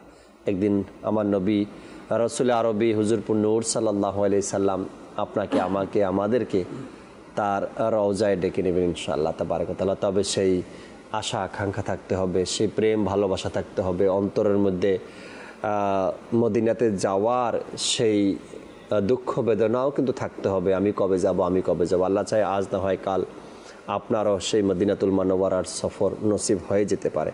দর্শক শ্রোতা, আলোচনাও শুনছিলাম, কালামও শুনলাম। চলুন আপনাদের কয়েকটা কল আগে শুনে নিই, যদি সম্ভব হয় দিয়ে একটা SMS-ও পড়বো, এরপর আবারও ফিরবো আলোচনা ইনশাআল্লাহ তাআলা। জি, কল শুনিয়ে দিন। আমি সরস্বতী পূজা নাম বলছি। জি। আপনারা থেকে সেটি হলো হে খালিক ও মালিক রব মহান। এই কালামটি আপনি শুনতে চেয়েছেন, অবশ্যই শোনাবো, সাথে থাকুন ইনশাআল্লাহ তাআলা। পরবর্তী কল দেন। আমার নাম মোহাম্মদ এহসান কবির। আমি বাংলা চ্যানেলের অনুষ্ঠান প্রভাত পূর্ণ প্রভাত দেখছিলাম, খুব ভালো লাগছে। আমাদের চ্যানেলে সবাইকে ধন্যবাদ। আপনি রহমতপূর্ণ প্রভাত অনুষ্ঠানটি দেখছেন এবং ধন্যবাদ জানিয়েছেন আমাদেরকে। আল্লাহ তাআলা আপনাকে ভালো রাখুক। আশা করি এভাবে সবসময় আমাদের সাথেই থাকবেন, অনুষ্ঠান দেখবেন, নিজের অভিমত আমাদের সাথে ব্যক্ত করবেন এবং আশেপাশে যারা আছে তাদেরকেও অনুষ্ঠান দেখাবেন, মাদানী চ্যানেল দেখাবেন ইনশাআল্লাহ তাআলা। পরবর্তী কল দেন। সুলতান মাহমুদ। আমি একটা মানকাবা শুনতে চাই, মুর্শিদ আমার আত্মা। মুর্শিদ আমার আত্মার এই মানকাবাতটি আপনি শুনতে চেয়েছেন, সাথেই থাকুন, শোনাবো ইনশাআল্লাহ তাআলা। পরবর্তী কল দেন। আমি এই চ্যানেলটা স্বপ্ন দেখি, আমার পরিবার সবাই এই মাদানী চ্যানেল দেখে, তাদের কাছে অনেক ভালো লাগে। আজকের বিষয়টা খুব ভালো লাগছে, আমাদের জন্য দোয়া করবেন। দোয়া করি আল্লাহ তাআলা আপনাদেরকে ভালো রাখুক, সুস্থ রাখুক। মাশাআল্লাহ, ময়মনসিংহ থেকে আপনি কল করেছেন, আপনার ফ্যামিলির সবাই দেখে, তাদের কাছে ভালো লাগে। আল্লাহ তাআলার দয়া আছে আলহামদুলিল্লাহ। পরবর্তী কল দেন। মোহাম্মদ আবু জাফর। মাদানী চ্যানেল আমাদের খুব ভালো লাগে। আমি একটি নাচ শুনতে চাই। আমার কাছে ডেকে নাও না মাদানী মদিনে। আমায় কাছে ডেকে নাও না মাদানী মদিনে ওয়ালে। চমৎকার এক কালাম, ইনশাআল্লাহ তাআলা শুনবো, সবাই মিলেই শুনবো। পরবর্তী কল দেন। থেকে মাদানী চ্যানেল আমি দেখি, আমার ওয়াইফ দেখে, আমরা পরিবার সবাই দেখি, অনেক ভালো লাগে। অন্য কোনো চ্যানেল দেখি না। এগুলো দেখে দেখে আমরা অনেক কিছু শিখছি, এটা দেখে খুব উপকৃত হচ্ছি। মাশাআল্লাহ, সম্ভবত আপনি সৈয়দপুর থেকে আমাদেরকে কল করেছিলেন, আপনার ফ্যামিলির সবাই মাদানী চ্যানেল দেখে এবং খুব ভালো লাগে, অনেক কিছু শিখতে পেরেছেন। আল্লাহ তাবারক ওয়া তাআলা আপনাকে, আমাকে, আমাদের সবাইকে মাদানী চ্যানেলের সাথে সংযুক্ত থাকার এবং প্রোগ্রাম দেখার, অনুষ্ঠান দেখার, কিছু শেখার, কিছু আমল করার সেই তৌফিক আল্লাহ আমাদেরকে দান করুক। চমৎকার কিছু কল শুনছিলাম, আর বেশিরভাগ কলই ছিল মাদানী চ্যানেলের প্রশংসা, মাদানী চ্যানেল ভালো লাগে এমন ধরনের। এই মাদানী চ্যানেলকে সামনে এগিয়ে নিয়ে যাওয়ার জন্য, মাদানী চ্যানেলের খরচকে বহন করার জন্য, মাদানী চ্যানেলকে আরও সুন্দরভাবে যেন পরিচালনা হয়, এই জন্য কিবলা শাইখে তরিকাত আমির আহলে সুন্নাত দামাত বারকাতুল আলিয়া মাহে রমজানে আপনাদেরকে একটি টার্গেট দিয়েছিল এবং উৎসাহ প্রদান করেছিলেন আমাদের সবাইকে। আমরা যেন প্রতি মাসে মাদানী চ্যানেলকে 1200 করে টাকা জমা করাই, নিজের আখেরাত সুন্দর করার জন্য, নিজের আমল নামায় নেকি অর্জন করার জন্য, আর মাদানী চ্যানেলকেও সুন্দরভাবে পরিচালনা করার জন্য প্রতি ব্যক্তিকে, অর্থাৎ যারা দেখছি অনুষ্ঠান, যাদেরকে আল্লাহ তাআলা তৌফিক দিয়েছেন, আমরা যেন সকলে মাদানী চ্যানেলের জন্য প্রতি মাসে 1200 করে টাকা জমা করে দিই। মাসিক একটা ফি, একটা টাকা আমির আহলে সুন্নাত এলান করলেন 1200 করে। আপনি যদি এখন পর্যন্ত আপনার নামের টাকাটা জমা না করিয়ে থাকেন বা আপনার নাম লিখে না থাকেন, তবে আমি অনুরোধ করব এই মাস থেকে শুরু করে দেন। আল্লাহ তাআলা আলহামদুলিল্লাহ অসংখ্য ইসলামী ভাই এই এলান করার পরে আমির আহলে সুন্নাত নিজের অংশ, নিজের নামের 1200 টাকা প্রতি মাসে কন্টিনিউ দিচ্ছে। আপনি যদি চান যে আমি একবারে দিতে চাই 12 মাসেরটা, তাও দিতে পারেন। যদি কেউ বলে আমি 6 মাসেরটা একসাথে দিতে চাই, তাও দিতে পারে। মাহে রমজানে আমির আহলে সুন্নাত এলান করেছে, যদি কেউ বলে আমি গত যে কয় মাস গেছে তার ওটাও আমি দিতে চাই, মাত্র 2 মাস গিয়েছে, আমি ওটা দিতে চাই, তাও আপনি দিতে পারবেন ইনশাআল্লাহ তাআলা। আর আমির আহলে সুন্নাত এর জন্য চমৎকার দোয়াও দিয়েছেন, যারা এই 1200 টাকা প্রতি মাসে জমা করাবে। অনেক মুবাল্লিগরাও দিচ্ছে, অনেক ইসলামী ভাইরাও দিচ্ছে, যারা আমাদের দাওয়াত ইসলামীর এমপ্লয়ি স্টাফ আছে তারাও দিচ্ছে, আপনারা যারা আছেন আপনারাও দেন। এর আগে যদি আপনাদের কোনো নিয়ত থাকে মাদানী চ্যানেলে প্রতি মাসে দেওয়ার, এটাও দিতে পারেন। পাশাপাশি আমির আহলে সুন্নাত এখন নতুন করে যে এলান করেছেন প্রতি মাসে 1200 করে, এটাও আপনি চাইলে দিতে পারবেন। আল্লাহ পাক আমাদের সবাইকে মিলেমিশে এই দিনের কাজের সহযোগিতা করা, কাজকে এগিয়ে নিয়ে যাওয়ার সে তৌফিক আল্লাহ আমাদেরকে দান করুক। রাফি ভাইয়ের কাছে আসবো আবারও, আজকের যে বিষয় নিয়েছি আউলিয়া ইকরামের মর্যাদা নিয়ে কিছু কথা শুনি। জি, আউলিয়া ইকরামের মর্যাদার কথা শুনছিলাম, বিশেষ করে শাহজালাল ইয়ামিনী আলাইহির রাহমা। আল্লাহ সুবহানাহু ওয়া তাআলা তাদের যে কত মর্যাদা দিয়েছে। একজন আউলিয়া কামিলিনদের জীবনী অধ্যয়ন করলে দেখা যায় ওনারা পারিবারিকভাবে অনেক সম্ভ্রান্তশালী ছিলেন, অনেক উচ্চ মর্যাদার, উচ্চ বংশীয় ছিলেন তারা। তেমনিভাবে যদি আমরা শাহজালাল ইয়ামিনী আলাইহির রাহমার পারিবারিক যে অবস্থান ছিল ওটার দিকে যদি আমরা একটু নজর দিই, তবে দেখি উনি সৈয়দজাদা ছিলেন, ওনার মায়ের বংশ আওলাদ রাসূল ছিল। আর এবং ওনার যে পিতা ছিলেন মাহমুদ ইবনে মোহাম্মদ ইবনে ইব্রাহিম, উনি অনেক সুশীল ছিলেন, অনেক সুঠাম দেহের অধিকারী ছিলেন, অনেক বুদ্ধিমত্তা ছিল তার। ওই সময়ে ওনাদের বংশীয় এক নাম ডাক ছিল। আর কিছু কিছু বর্ণনা মতে এসেছে ওনারা কুরাইশ বংশেও যে রীতিনীতি ছিল, ওই কুরাইশ বংশেরই একজন আর কি ওনার পিতা ছিলেন। মাশাআল্লাহ। তো এই শাহজালাল ইয়ামিনী আলাইহির রাহমার পিতামাতার সাথে তো উনি বেড়ে উঠতে লাগলেন, কিন্তু আল্লাহ তাআলার হুকুম আসলো আর ওনার আম্মু জান এই দুনিয়ার মায়া ত্যাগ করে চলে যায় মাত্র ওনার 3 মাস বয়সে। আর ওই সময় তার পিতা তার ভরণ পোষণের দায়িত্ব নিয়ে নেয়। কি এক সময়, কি এক অবস্থান। তারপরে ওনার পিতা ওই সৈয়দজাদা সহধর্মিনীকে হারিয়ে যে একটা ব্যথা ছিল, ওই ব্যথাকে ভোলার জন্য উনি দ্বিতীয় কোনো বিয়েও করেননি, জাস্ট ওনার সন্তান নিয়েই ওনার পিতা সৈয়দ মাহমুদ ইবনে মোহাম্মদ উনি ওনার জীবনকে অতিবাহিত করতে লাগলেন। আর উনিও আল্লাহ তাআলার রাহে নিজের জীবনকে ওয়াকফ করে দিয়েছিলেন। শাহজালাল আলাইহির রাহমা যেমন নিজের জীবনকে ওয়াকফ করে দিয়েছিলেন, এই শিক্ষা ওনার পিতার কাছ থেকে পেয়েছিলেন মূলত। তো ওনার পিতাও বিভিন্ন সময় বিভিন্নভাবে দ্বীন ইসলামের জন্য নিজেকে বাস কোরবান করে দিয়েছে।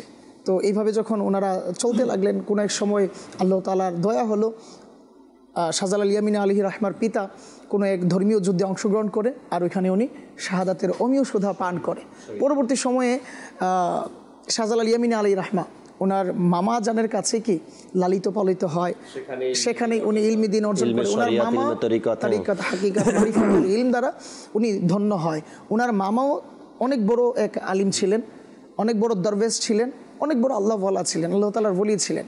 আর উনি ওনার এই ভাগিনাকে এমনভাবে লালন পালন করেছেন যেন কোনো দিন শাহজালাল ইয়ামিনী আলাইহির রাহমা উপলব্ধি করতে না পারেন যে আমার মা নেই, বাবা নেই। তো এত আদর যত্ন করে এই মামা তাকে লালন পালন করে। তার কিতাবে এসেছে মাত্র 7 বছর বয়সে, বিভিন্ন রিওয়ায়াতে এসেছে উনি মানে পুরো কোরআনুল কারীম হিফজ করে নিয়েছিলেন। সুবহানাল্লাহ। আমরা হয়তো শাহজালাল ইয়ামিনী আলাইহির রাহমার বিভিন্ন কারামত নিয়ে ওনার বিভিন্ন দিক নির্দেশনাগুলি হয়তো আমরা শুনেছি, অধ্যয়ন করেছি বা লোক মুখ থেকে আমরা শুনেছি, কিন্তু ওনার যে পারিবারিক যে শিক্ষাটা, ওনার যে ইলমে তরিকত হাকিকত মারিফতের যে ওনার যে কারামতগুলো, বিশেষ করে ওনার ইলমে শরীয়তের যে দিকটা ছিল, মাপকাঠিটা ছিল, অনেক সময় আমরা এটা খুঁজতেও যাই না। তার কারণে অনেকটা এরকমের, কামরুজ্জামান ভাই হয়তো বা হ্যাঁই বলবেন এ বিষয়ে, তাদের আউলিয়া একরামের ইলমে শরীয়তের বিষয়টা খুঁজতে গেলে বর্তমান সময় কিছু মানুষ আছে আউলিয়া একরামের নাম দিয়ে যে এক বিবৃতি সৃষ্টি করছে, একটা খারাপ রাস্তা তৈরি করে দিচ্ছে। হয়তো তাদের জন্য এটা সুযোগ হবে না যে আউলিয়া একরামের ইলমে শরীয়তের দিকটা দেখে। এই জন্য অনেক সময় তারা এই ইলমে শরীয়তটাকে তারা মানে অফ রেখে এটার আলোচনা না করে অন্যান্য সাইডগুলো তারা আলোচনা করে। জি জি জি, ওই জায়গায় তো ধ্যানে মগ্ন ছিলেন। জি জি, যেন এমনটা না হয় কি আমি শাহজালালের ভক্ত, শাহজালাল ইয়ামানিকে আমি ভালোবাসি, এখন তার ইবাদতের আলোচনা করলে কিনা আমার দিকে মানুষ আঙ্গুল তুলে, না জানি আমাকে তাহাজ্জুদ পড়তে হয়, জি জি তাহাজ্জুদ পড়তে হয়, না জানি আমাকে দাড়ি শরীফ রাখতে হয়, না জানি আমাকে পাগড়ি শরীফ পড়তে হয়, এমনটাই ভাবে। আল্লাহু আকবার। তাসাউফের একটি অংশ হচ্ছে শরীয়ত, আর শরীয়তের একটি অংশ হচ্ছে তাসাউফ। কেন এটা উভয়ের সমন্বয়ে আছে? তাসাউফ কেন হয়? তাসাউফ মানে হচ্ছে সাধনা, একাকিত্ব অবলম্বন করা, ধ্যান করা, আল্লাহ পাকের চিন্তা চেতনা করা, এগুলো হচ্ছে তাসাউফ। তো তাসাউফ কারা করবে? যারা জ্ঞান রাখে। তাসাউফের পূর্ব শর্ত হচ্ছে শরীয়ত, জ্ঞান। আর জ্ঞান তো তখনই আসে যখন শরীয়ত আসে। জ্ঞান শরীয়তের একটি অধ্যায়। তো যে শরীয়ত পালন করবে তার জ্ঞান লাগবে, আর জ্ঞান যখন আসবে সে তখনই কি তাসাউফে যাবে। তো তাসাউফ মানে এটা বসে বসে কিতাবে এসেছে আল্লাহ সুবহানাহু ওয়া তাআলাকে সবচেয়ে বেশি চিনেছেন কারা? আউলিয়া কামিলিনরা, আলিমরা, যারা যত জ্ঞান রাখে তারা তত বেশি আল্লাহ সুবহানাহু ওয়া তাআলাকে জেনেছেন, চিনেছেন। তো এখন আমি আল্লাহ সুবহানাহু ওয়া তাআলাকে জানলাম না, চিনলাম না, অথচ আমি যদি ধ্যানে বসে যাই, এটা কি আদৌ ধ্যান কিনা, এটা কি আদৌ তাসাউফ কিনা, আমি নিজেকে কোয়েশ্চেন করি। আস্তাগফিরুল্লাহ। যেমন দেখুন হুজুর করিম সাল্লাল্লাহু আলাইহি ওয়াসাল্লাম হেরা গুহায় ধ্যান করেছেন, হেরা গুহায় রাসূল করিম সাল্লাল্লাহু আলাইহি ওয়াসাল্লাম ধ্যান করেছেন, আল্লাহ পাকের ধ্যান করেছেন, জিকির করেছেন, এটাও তো তাসাউফ, ঠিক না? তো তাসাউফ মানে এ নয় রাসূল সাল্লাল্লাহু আলাইহি ওয়াসাল্লাম নামাজ বাদ দিয়ে গিয়ে ধ্যান করেছেন, আল্লাহ পাকের হুকুম পালন করেছেন, শরীয়ত পালন করেছেন, তারপর গিয়ে ধ্যান করেছেন। কিতাবের মধ্যে বর্ণিত আছে যদি কেউ আকাশ দিয়ে উড়ে যায় আর তার মধ্যে শরীয়ত না থাকে তাকে আল্লাহর ওলি বলা যাবে না। Right right right.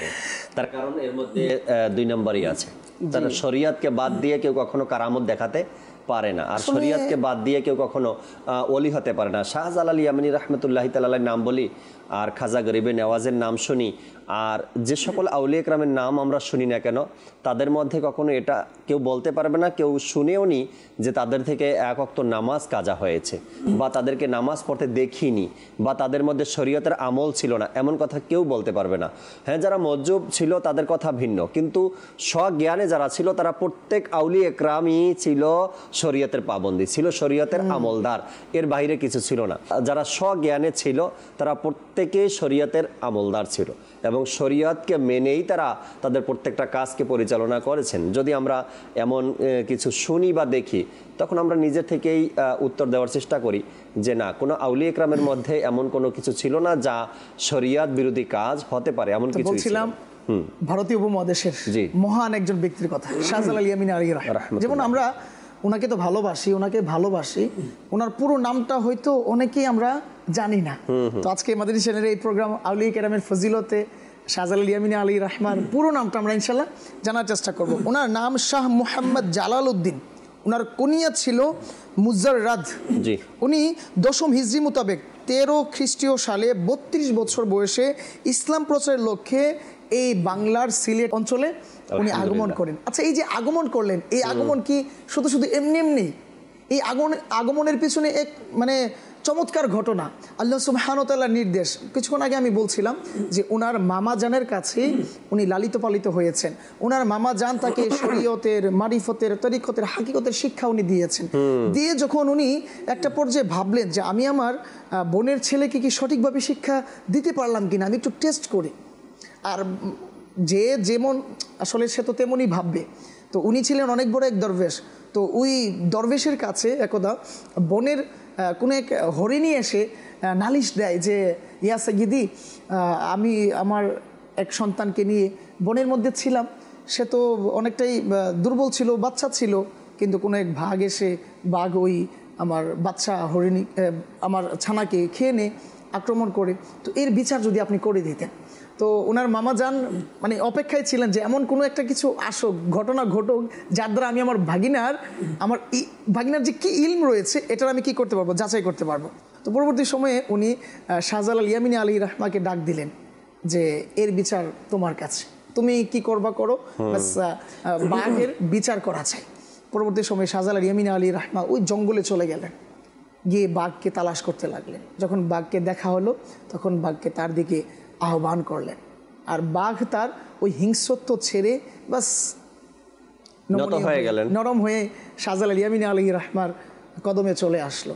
আসার পরে বাঘকে শাহজালাল ইয়ামিনী আলী রাহমা এভাবে ইরশাদ করছে যে তুমি এটা কি কাজ করলে, এক নিরীহ ছানা, তোমার ক্ষুধা ছিল, তুমি তো চাইলে অনেক বড় কিছু হয়তো করতে পারতে। আচ্ছা যাক, তোমারই বা দোষ কি, তুমিও তো বনের পশুই খাবা, ইত্যাদি ইত্যাদি। তো পরবর্তী সময়ে ওনার মামা যান ওই জায়গা থেকে ভাবছিলেন যে এই পশুকে কীরকম শাস্তি আবার দেওয়া যায়। হ্যাঁ, হয়তো দু একটা থাপ্পড় দিয়ে বা কোনো একটা শাসিয়ে হয়তো ছেড়ে দিলেও হয়ে যেতে পারে, দেখি আমার ভাগিনা তারপরও কি করে। কিন্তু আল্লাহ সুবহানাহু ওয়া তাআলা ওই সময়ে শাহজালাল ইয়ামিনী আলী রাহমার মধ্যে এতটুকু প্রজ্ঞা ঢেলে দিয়েছিলেন, এতটুকু কাশফ দিয়ে দিয়েছিলেন, উনি শাহজালাল ইয়ামিনী আলী রাহমা ওই জঙ্গল থেকে মামা কি চিন্তা করছেন তা খেয়াল করলেন। আর ওই খেয়াল অনুযায়ী মামার যে ইচ্ছা ছিল এই ইচ্ছা অনুযায়ী বাঘকে শাসন করে বুঝিয়ে দিলেন। দিয়ে যখন উনি ফেরত আসে তখন ঘটনা বলে যে আমি তার কি করব, বাঘ সেও তো আল্লাহ তাআলার দেওয়া প্রদত্ত রিজিক থেকেই ভক্ষণ করবে, তো তাকে বুঝিয়ে দিয়েছে সে যেন এরকম ছানাকে আর কি না করে, আক্রমণ না করে, তার খাবারে পরিণত না করে। পরবর্তী সময়ে মামার আর বোঝার বাকি রইল না যে না না না, আমার এই ভাগিনাকে আর আমার এখানে সে একজন কামিলের দরজায় পৌঁছে গিয়েছে, সে এখন পরিপূর্ণ, আমি তাকে আর ধরে রাখবো না, আমি তাকে ছেড়ে দিব। পরবর্তী সময়ে ওনার মামা কিছু মাটি দিয়ে দিলেন আর বললেন যে এই মাটির রং ঘ্রাণ যেই অংশের সাথে মিশে, যেই ভূখণ্ডের সাথে মিশে, তুমি বাস ওদিকে কি করো, গমন করো।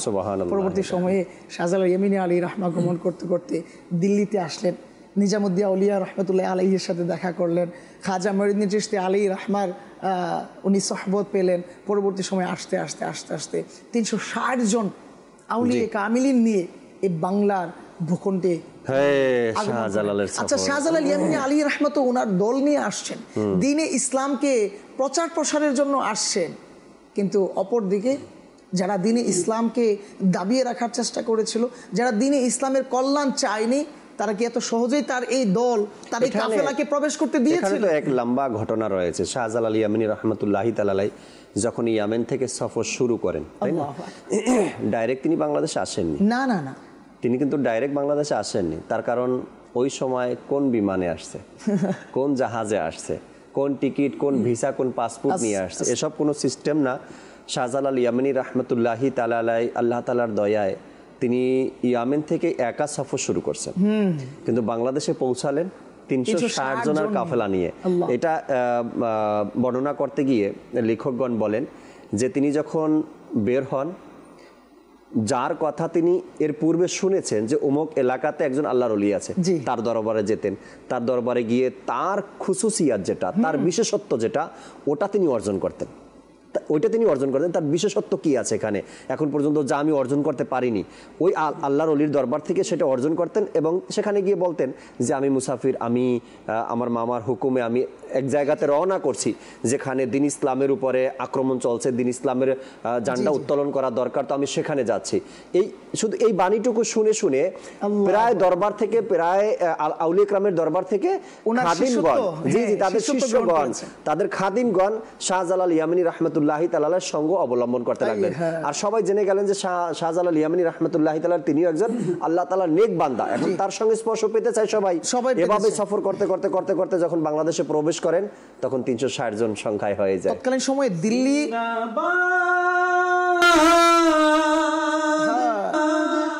শাহজালাল জিন্দাবাদ, শাহজালাল জিন্দাবাদ, শাহজালাল জিন্দাবাদ, শাহজালাল জিন্দাবাদ। ধনী গরিব কোটিপতি বিপত্তি আসে তোমার দরবারে, ধনী গরিব কোটিপতি আসে তোমার দরবারে, ধনী গরিব কোটিপতি আসে তোমার দরবারে, কেউ ফিরে না খালি হাতে, তোমার কি পায় শাহজালাল, শাহজালাল জিন্দাবাদ, শাহজালাল জিন্দাবাদ, শাহজালাল জিন্দাবাদ, শাহজালাল জিন্দাবাদ।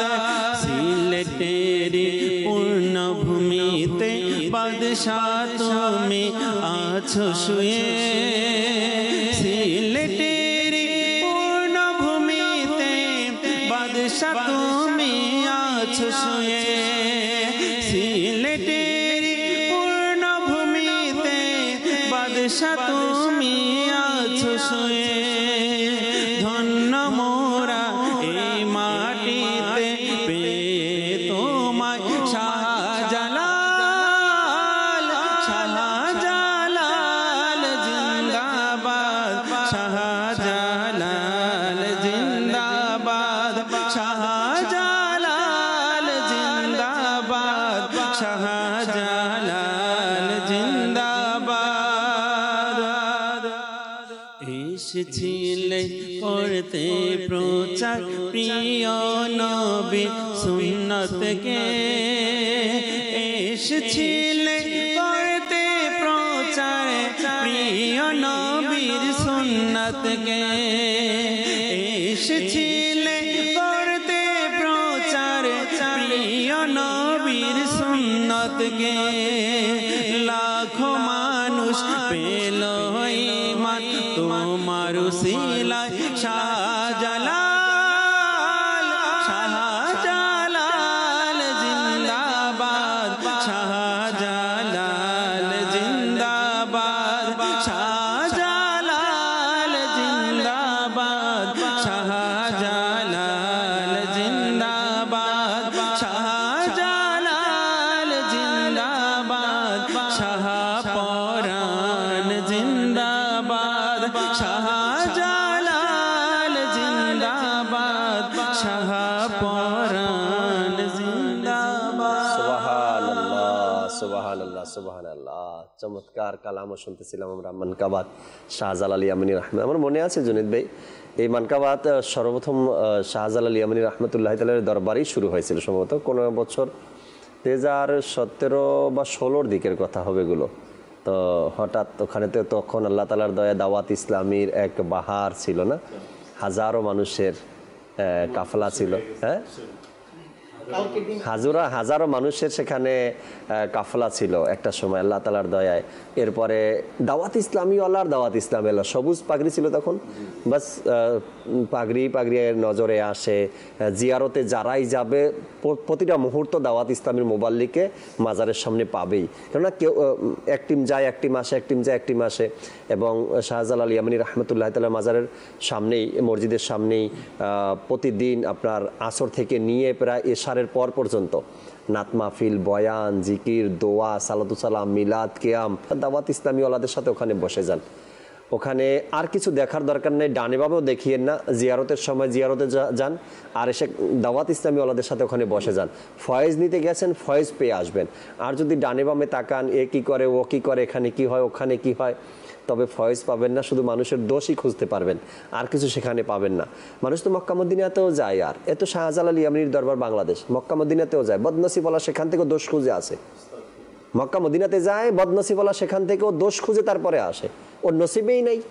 তো আমি আপনাকে পরামর্শ দিব, গেছেন ফয়েজ বরকত পাওয়ার জন্য, তো চুপচাপ থেকে দাওয়াত ইসলামী ওয়ালাদের সাথে বসে জিকির ও নাতের মধ্যে অংশগ্রহণ করেন, বয়ানের মধ্যে অংশগ্রহণ করেন, তাহাজ্জুদে অংশগ্রহণ করেন, আওয়াবিনে অংশগ্রহণ করেন, জিয়ারতের সময় জিয়ারতে যান, আর শাহজালালের ওসিলা দিয়ে আল্লাহ তাআলার দরবারে দোয়া চান। আল্লাহ চাই ইনশাআল্লাহ তাআলা ফয়েজ বরকত পাবেন, তকদিরও খুলে যাবে। আর যদি দোষ খোঁজা শুরু করেন, তবে ফয়েজ বরকত তো পাবেনই না, এবার তকদির ও নসিবও খারাপ হওয়ার সম্ভাবনা। কামরুজ্জামান ভাই কিছু বলতেন? প্রত্যেকটি আউলিয়া কেরাম দেখবেন তারা আগে নিজে তাদের ঝুলিকে ভরে নিতেন, তারা আগে নিজে পরিপক্ক হয়ে যেতেন। কেননা পূর্ণ জ্ঞান না থাকার ফলে দেখা যাচ্ছে কখনো মানুষ বিভ্রান্তির শিকার হয়ে যেতে পারে। কথায় আছে না যে অল্প বিদ্যা ভয়ঙ্কর, যা বর্তমান সমাজেও আমরা পরিলক্ষিত করতে পারি।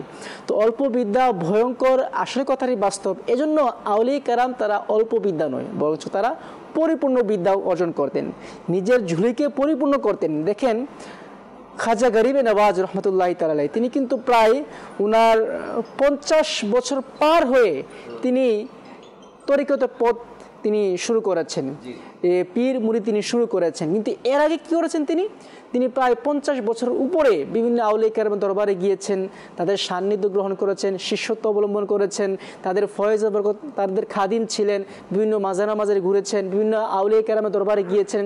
এভাবে কি করেছে, তারা নিজের ঝুলিকে পরিপূর্ণ করে নিয়েছেন, নিজের জ্ঞানকে পাকাপুক্ত করে নিয়েছেন। যখন এক পর্যায়ে তিনি পরিপূর্ণ হয়ে গেল, শরীয়ত এবং মারিফতের জ্ঞান পরিপূর্ণতা লাভ করলো, তখনই তিনি আল্লাহ রাসূল দরবারে গেলেন। আর আল্লাহ রাসূল দরবার থেকে তিনি হিন্দে চলে আসলেন। তো ঠিক বাবা শাহজালাল রহমতুল্লাহ তাআলা তার ব্যাপারে এভাবে হয়েছে যে তিনি যেটা আপনি বলছিলেন যে বিভিন্ন আউলিয়া কেরাম দরবারে গিয়েছেন, গিয়ে সান্নিধ্য অবলম্বন করেছেন, জ্ঞান অর্জন করেছেন, তারপর তিনি বাংলার জমিনে এসেছেন। তো বাংলার জমিনে এসেছেন ফুল পাওয়ার নিয়ে। ফুল পাওয়ার নিয়ে তিনি যখন যে কাজে হাত দিয়েছে সাকসেস হয়ে গিয়েছে। এমনটাই, মানে আল্লাহ তাআলা তো তাদেরকে হিকমত প্রজ্ঞাও দিয়েছেন না। আমি কিতাবের মধ্যে পড়লাম শাহজালাল ইয়ামানী রাহমাতুল্লাহি তাআলা আলাইহির সফর সঙ্গী যারা ছিলেন, শাহজালাল ইয়ামানী রাহমাতুল্লাহি তাআলা আলাইহিকে এখানে কেন পাঠানো হয়েছে? ইসলামের প্রচার প্রসার কাজ করার জন্য। যখন আসলেন তখন তো বাধা শুরু হয়ে গেল, চতুর্দিক থেকে বাধা দেওয়া শুরু হলো। শাহজালাল ইয়ামানী রাহমাতুল্লাহি তাআলা আলাইহির সাথে যারা ছিলেন তাদেরকে এক একজনকে এক এক মুখী করে পাঠিয়ে দিলেন। মানে তুমি এই দিকে যাও, তুমি এই দিকে যাও, তুমি এইদিকে যাও। কেউ কুমিল্লাতে চলে গেলেন, কেউ ঢাকায় চলে আসলেন, কেউ চট্টগ্রামে চলে গেলেন, কেউ বিবারিয়াতে গেলেন, এক একজনের। যেমন ঢাকাতে যে আমরা হাইকোর্ট মাজার নামে চিনি, এনার জীবনী অধ্যয়ন করলে দেখবেন যে ইনি যখন ঢাকাতে আসেন, এনাকে যখন ঢাকায় পাঠানো হয় তখন কি ছিল, এখানে জঙ্গল আর জঙ্গল ছিল এবং আশেপাশে অমুসলিমদের বসবাস ছিল। যখন তার জীবনী নিয়ে আমি একটা প্রোগ্রাম করলাম, আমার শরীফুদ্দিন চিশতি রহমতুল্লাহি তাআলার জীবনী, চমৎকার কিছু কথা তার জীবনী নিয়ে লেখা। যদি কেউ পড়ে কামরুজ্জামান ভাই, শেষ আউলিয়া কেরামের কদম ছাড়া কোথাও যাবে না। কোথাও শাহজালাল ইয়ামানী রাহমাতুল্লাহি তাআলার সাথে আরেকজন সফর সঙ্গী ছিলেন ইয়াসিন শাহ রাহমাতুল্লাহি তাআলা, যার মাজার শরীফ কুমিল্লাতে। ওখানে আমি গেলাম, তো এর জীবনী অধ্যয়ন করলাম। তাকে বললেন যে তুমি এই নদীর পানি যেদিকে যায়, এদিকে যেতে যেতে যেতে যেতে যেখানে গিয়ে দেখবা যে তোমার এখন উপযুক্ত জায়গায় তুমি পৌঁছে গেছো, তখন তুমি পানি থেকে উঠে সেখানে বসবাস শুরু করবা, মানুষকে দাওয়াত দেবা, মানুষকে বোঝানোর চেষ্টা করবা, মানুষকে কালেমার দাওয়াত দেবা, মানুষকে মুসলমান বানাবা, ইবাদত রিয়াজত করবা। তো ওখানে গিয়া ইয়াসিন শাহ রাহমাতুল্লাহি তাআলা কুমিল্লাতে, ওখানেও আমি গিয়েছিলাম একটি প্রোগ্রাম রেকর্ডিং করার জন্য। তো দেখলাম এখন পর্যন্ত আশেপাশ এরিয়া অত ঘনবসতি না, মোটামুটি, কিন্তু এক ফয়েজ বরকত সেখানে রুহানিয়াত আপনি গেলে বুঝবেন। শাহজালাল ইয়ামানী রাহমাতুল্লাহি তাআলা বাংলার জমিনে এসে কারো উপরে ঝাঁপিয়ে পড়েননি। শাহজালাল বাংলাদেশে এসে যারা ইসলাম মানে না তাদেরকে মারধর করেননি, নীরবে কাজ করছেন। যেখানে যারে পাঠানো দরকার এই আউলিয়া কেরামকে সেখানে পাঠিয়ে দিয়েছেন। ওই এলাকার বাদশা করে, ওই এলাকার নেতা বানিয়ে তাকে পাঠিয়ে দিয়েছেন। আর যার যার এলাকাতে গিয়ে সবাই নিজের মতন করে নেকির দাওয়াত দিয়ে এলাকাকে এমন সুন্দর মহল বানিয়েছেন। বৈশিষ্ট্য আউলিয়া কেরামের পাওয়ার আলাদা। জি জি জি। যদি আপনি ইতিহাস দেখুন, মুসলমান সৈনিকগণ কয়েকবার চেষ্টা করেছে বাংলা স্বাধীন করার জন্য, বিদুর্মীর সাথে যুদ্ধ করে কয়েকবার চেষ্টা করেছে স্বাধীন করার জন্য, কিন্তু তার ব্যর্থ হয়েছে। হয়তো আপনি ইতিহাস পেয়ে যাবেন। যখন শাহজালাল রহমতুল্লাহ তাআলা কদম রাখলেন তখন কিন্তু মুসলমানরা এক যুদ্ধে জয়লাভ করেছে। বাবা শাহজালালের বরকতে তিনি এই সৈন্যবাহিনীতে ছিলেন, তিনি যুদ্ধ করেন। আল্লাহ তাআলার রহমত এবং ছিল তাদের কাছে হিকমত। এই যে গোলাপশার মাজার, যারা আপনারা তো অ্যাভেলেবেল যান, ওখানে জুনায়েদ ভাই তো বেশি গেছেন হয়তোবা। গোলাপ শাহ রাহমাতুল্লাহি তাআলার মাজার কোথায়? ঢাকার জমিনের প্রাণ কেন্দ্র, একদম গুলিস্তানের মেইন পয়েন্টে। তাও কোথায়? 4 রাস্তার মাঝখানে। আর এই রাস্তাটাও অনেক পুরানো রাস্তা। ইতিহাস পড়লে আপনারা দেখবেন গোলাপ শাহ রাহমাতুল্লাহি তাআলার মাজার যখন এখানে, ওই জমানার যিনি বাদশাহ ছিল, বাংলাদেশের গভর্নর ছিল, তার কাছে খুব প্রস্তাব গেল যে রাস্তার মাঝখানে মাজার হওয়াতে রাস্তায় চলাচল গাড়িতে অনেক ডিস্টার্ব হয়, আমরা চাচ্ছি মাজারকে শহীদ করে দিয়ে রাস্তাকে পরিপূর্ণ করার জন্য। গভর্নর এত কিছু বুঝতে পারেনি, সে হুকুম করলো যে ঠিক আছে, এটা শহীদ করার ব্যবস্থা করো, রাস্তা পরিপূর্ণ করো। কয়েকবার চেষ্টা করলো, আউলিয়া کرام তো আউলিয়া کرامই হয়, তাদের সাথে আল্লাহ তাআলার দয়া রয়েছেন, আল্লাহ তাআলার ফেরেশতারা রয়েছেন। এসে যে মেশিন নিয়ে এসেছে, মেশিনই ভেঙে চুরমার হয়ে গেছে, উল্টে গেছে, অ্যাক্সিডেন্ট হয়েছে, দুর্ঘটনা ঘটেছে, আজও পর্যন্ত গোলাপ শাহ রহমতুল্লাহ তাআলার মাজার এখনো বিদ্যমান সেখানে রয়েছে। ওই জমানা তো আমরা দেখিনি, এখন তো বর্তমান জমানা দেখছি অনেক গেছে, অনেকেই গেছে নিজের শক্তি দেখানোর জন্য। আল্লাহ তাআলার দয়ায় না কখনো পারছে না কখনো পারবে। হ্যাঁ, যদি কোনো ওয়াহেতুক কোনো মাজার হয়, মাজারের নাম দিয়ে মাজার বানানো হয়, না কোনো আউলিয়া ছিল না কোনো পীর ছিল, এমনি যদি কেউ শয়তানি করার জন্য মাজার বানায় আর সেটা যদি কেউ ভাঙে, এটার পক্ষে আমরাও আছি। ভণ্ডর পক্ষে তো কেউ যাবে না যারা শরীয়ত বুঝে।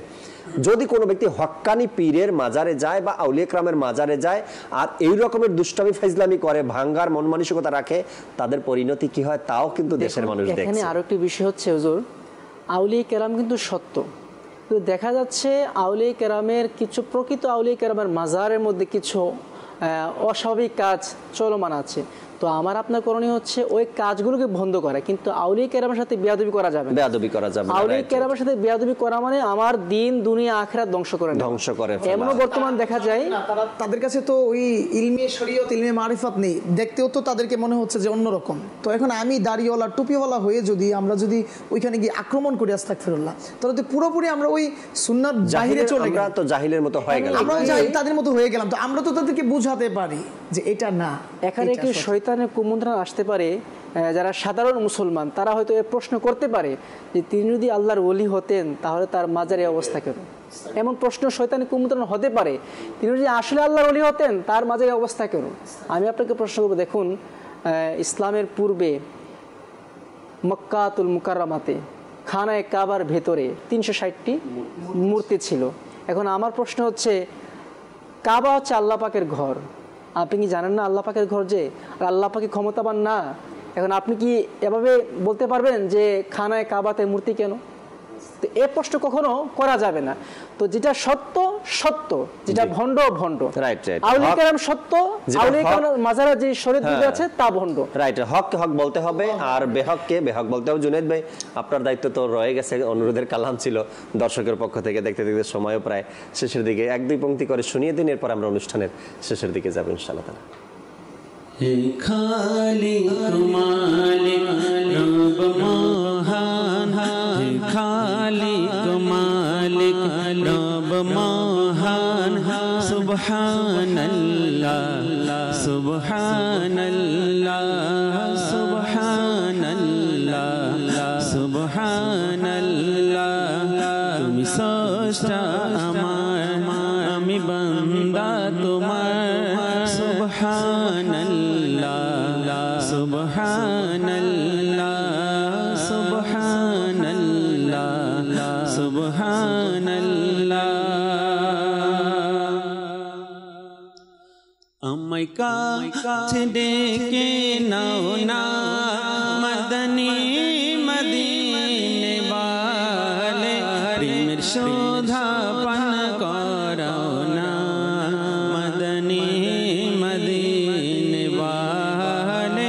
আমায় কাছে ডেকে নাও না মদনী মদিনে वाले, প্রেমের শোধা পান করাও না মদনী মদিনে वाले। যখন হবে তোমার দিদার,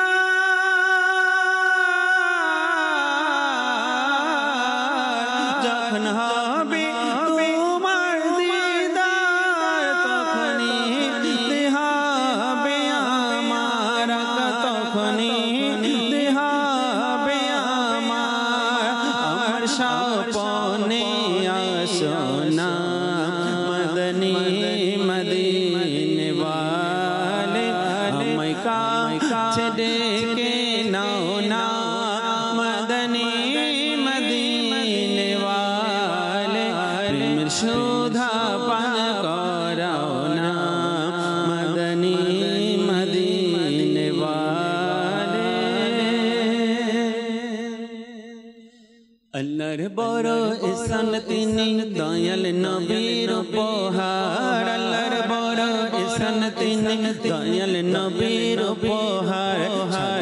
মুখলিস আলিম তিনি বহু গুণের সম্ভার সাধক মুখলিস আলিম তিনি বহু গুণের সম্ভার মুর্শিদ আমারা তার মুর্শিদ আমারা তার মুর্শিদ আমারা তার মুর্শিদ আমারা তার ধার তিনি লিখক শায়র শায়র সংগঠক সেরা পীর পীরদার তিনি লিখক শায়র শায়র সংগঠক সেরা পীর পীর সুফি মুস্তাকি তিনি রণাঙ্গনে মহাবীর হাকিম সুফি মুস্তাকি তিনি রণাঙ্গনে মহাবীর আল্লাহ হযরতের নায়েব তিনি আল্লাহ হযরতের নায়েব তিনি আল্লাহ হযরতের নায়েব তিনি দূর করেছেন কুসংস্কার মুর্শিদ আমারা মুর্শিদ আমারা মুর্শিদ আমারা মুর্শিদ আমারা মাথায় সাদা ইমামা সাদা চাদরে জরা মাথায় সাদা ইমামা সাদা চাদরে জরা সুন্দর চেহারা ঘন ঘন দাড়িতে ভরা সুন্দর চেহারা ঘন ঘন দাড়িতে ভরা দৃষ্টি নিচে মুচকি হাসি দৃষ্টি নিচে মুচকি হাসি দৃষ্টি নিচে মুচকি হাসি সদায় থাকে যা তিনি মুর্শিদ আমারা তার মুর্শিদ আমারা তার মুর্শিদ আমারা তার মুর্শিদ আমারা। সুবহানাল্লাহ সুবহানাল্লাহ। আল্লাহ তাবারক ওয়া তাআলা আউলিয়া কেরামের এই আলোচনা করা, তাদের জীবনী নিয়ে কথা বলাকে আল্লাহ তাআলার দরবারে কবুল করে নিক, তাদের সাদকায় আমাদের জীবনের গুনাহসমূহকে ক্ষমা করে দিক। শেষ দুই একটা কথা রাফি ভাই। আবু দাউদ শরীফের এক চমৎকার হাদিসে কারিমা আরজ করতে চাচ্ছিলাম। আসলে কিছু কিছু হাদিসে কারিমা আয়াতে কারিমা শুনলে অনেক ভালো লাগে, নিজের মধ্যে অনেক শান্তি কাজ করে যে আসলে আল্লাহ সুবহানাহু ওয়া তাআলা আউলিয়া কামিলিনদেরকে কত কত মর্যাদা দিয়েছে, তাদের শান কত আলা ও আফজাল। আর আলহামদুলিল্লাহ আমরা তাদেরকে ভালোবাসি, তাদের অনুসারী আছি, সৌভাগ্যবান নিঃসন্দেহে আমরা। তো এই হাদিসে কারিমা হযরত ফারুক আজম রাদিয়াল্লাহু তাআলা আনহু বর্ণনা করেন। বর্ণিত রয়েছে এরকম, রাসূল আকরাম নূরে মুজাসসাম সাল্লাল্লাহু আলাইহি ওয়াসাল্লাম ইরশাদ করেছেন, নিশ্চয়ই আমার উম্মতের মধ্যে আল্লাহ তাআলার বান্দাদের মধ্যে এমন কিছু বান্দা আছে, মানুষ আছে যারা না নবী না শহীদ, কিন্তু কিয়ামতের দিন আল্লাহ সুবহানাহু ওয়া তাআলার পক্ষ থেকে তাদেরকে বিশেষ মর্যাদা দেওয়া হবে। আর এই মর্যাদার কারণে নবীগণ ও শহীদগণ তাদের প্রতি ঈর্ষান্বিত করবেন। সাহাবীগণ আরজ করলেন, ইয়া রাসূলুল্লাহ সাল্লাল্লাহু আলাইহি ওয়াসাল্লাম, তারা কারা? তিনি ইরশাদ করলেন, তারা ওই সকল ব্যক্তি যারা কোনো আত্মীয়তার বন্ধন কিংবা দুনিয়াবি কোনো স্বার্থের জন্য নয়, কেবল আল্লাহ সুবহানাহু ওয়া তাআলার কারণেই, আল্লাহ সুবহানাহু ওয়া তাআলার হুকুমেই, আল্লাহ তাআলার সন্তুষ্টির জন্যই পরস্পরকে ভালোবাসেন। আল্লাহর শপথ, তাদের চেহারা নুরানি হবে এবং নূরের উপর তারা অবস্থান করবেন। লোকেরা যখন ভীত সন্তুষ্ট থাকবেন তখন তাদের কোনো ভয় থাকবে না।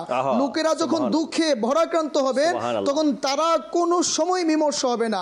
অতঃপর তিনি সাল্লাল্লাহু আলাইহি সাল্লাম এই আয়াতে কারিমা তিলাওয়াত করলেন। কোন আয়াতে কারিমা? আসুন আমরাও শ্রবণ করে নিই।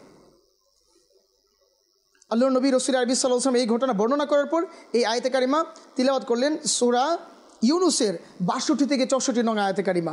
বিসমিল্লাহির রহমানির রহিম। আলা ইন্না আউলিয়া আল্লাহি লা খাউফুন আলাইহিম ওয়া লা হুম ইয়াহজানুন الذين آمنوا وكانوا يتقون لهم البشرى في الحياة الدنيا وفي الآخرة لا تبديل لكلمات الله ذلك هو الفوز العظيم। যার কানজুল ইমানের অনুবাদ, শুনে নাও, নিশ্চয়ই আল্লাহর ওলিগণের না কোনো ভয় আছে না কোনো দুঃখ, ওই সব লোক যারা ঈমান এনেছে এবং খোদা ভীতি অবলম্বন করেছে, তাদের জন্য সুসংবাদ রয়েছে পার্থিব জীবনে এবং পরকালে। আল্লাহর বাণীগুলোতে কোনো পরিবর্তিত হয় না, এটাই হচ্ছে মহাসাফল্য। আল্লাহ সুবহানাহু ওয়া তাআলা তাদেরকে এইভাবে ইরশাদ করেছেন, তাদের কোনো ভয় নেই, তাদের কোনো টেনশন নেই, তাদের কোনো দুঃখ নেই। তো তারাই হচ্ছে ইমানদার যারা এইভাবে আল্লাহ সুবহানাহু ওয়া তাআলার হুকুমগুলো মান্য করেছে, আর তাদের জন্যই এই সফল আল্লাহ পাক আমাদেরকে তারাই সফল। আল্লাহ তাআলা আমাদেরকে এই সফল ব্যক্তিদেরকে অনুকরণ করার তৌফিক দান করুক।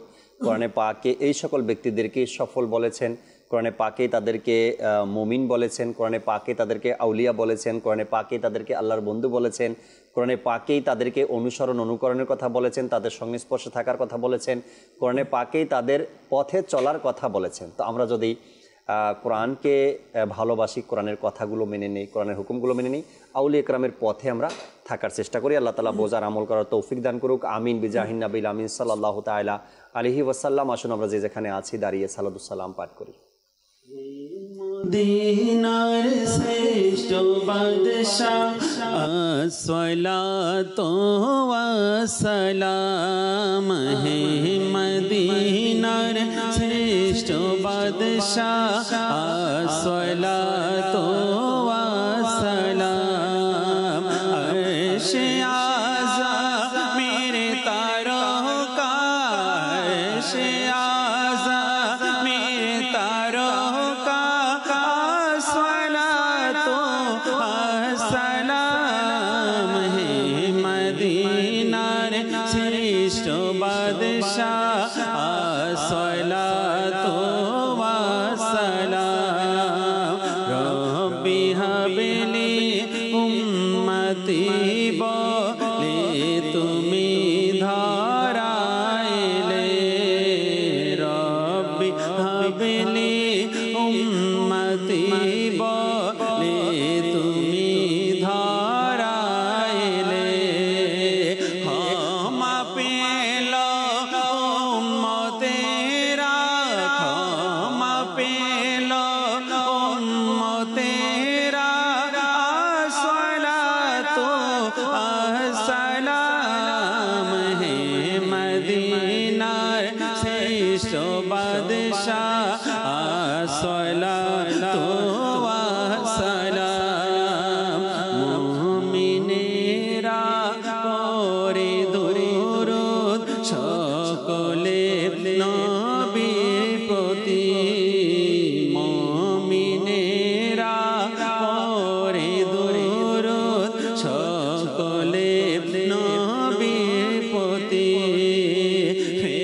ফেরেশতাদের রোজিফা ফেরেশতাদের রোজিফা আসসালাতু ওয়াসসালাম হে মদিনার শ্রেষ্ঠ বাদশাহ আসসালাতু ওয়াসসালাম আরশে আযমের তারকা আরশে আযমের তারকা আসসালাতু ওয়াসসালাম হে মদিনার শ্রেষ্ঠ বাদশাহ